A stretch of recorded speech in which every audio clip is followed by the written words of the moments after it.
Autre chose, on a beaucoup parlé ces dernières semaines de la détresse des agriculteurs, bien sûr, un malaise qu'ils ont beaucoup exprimé, notamment à l'occasion du Salon de l'agriculture.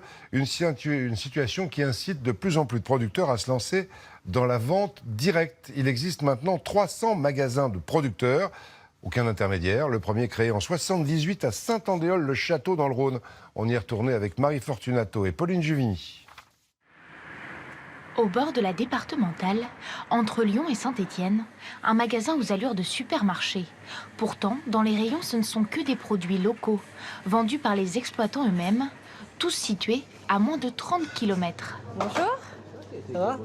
Ça va et toi? Alexia Louisa est salariée d'une association. Elle promeut les boutiques de producteurs dans la région.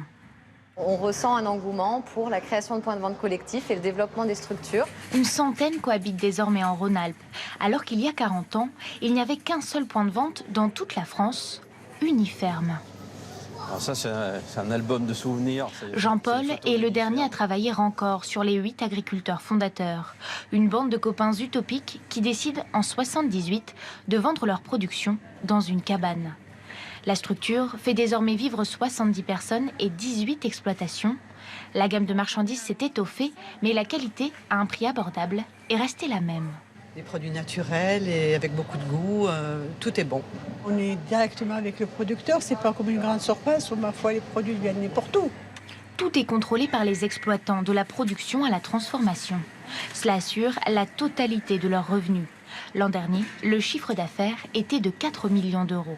On n'aurait pas pu tenir le choc avec les structures d'exploitation qu'on avait sans Uniferme.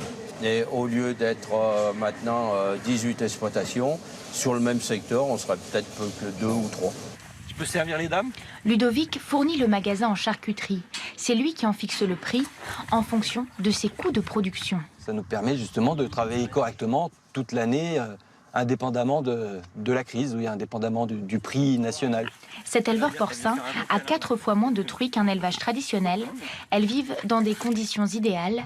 Comme Ludovic, un quart des exploitants travaillent aujourd'hui en circuit court.